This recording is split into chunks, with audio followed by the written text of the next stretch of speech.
Bhupen Bora BJP আহক নহওক বেলেগ কথা, কংগ্ৰেছে তেওঁক ইনচাল্ট কৰি শেষ কৰি পেলাব।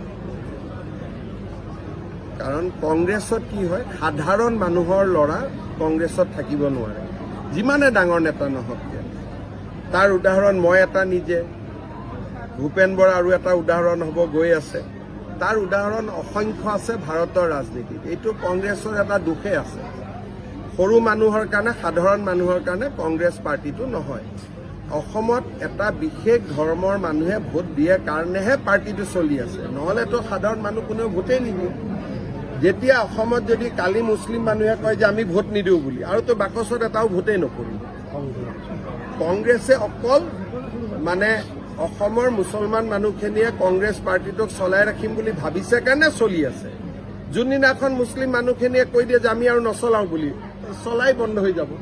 কাৰণ বাকীটো কোনো তেওঁলোকৰ সমৰ্থক নাই, আছে জানো?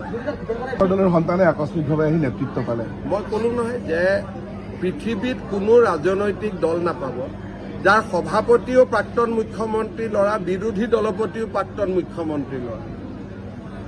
গতিকে ইয়াতে সাধাৰণ মানুহৰ ইয়াত কথা নাই, কিন্তু এচাম সাধাৰণ মানুহ থাকে যোনে এনেকুৱা ডাঙৰ মানুহৰ ল'ৰা ছোৱালী হ'লে অলপ তেওঁলোকেও কিবা কাৰণত আকৰ্ষিত হয়। সেইবিলাকৰ কাৰণে পাৰ্টিটো চলি থাকে।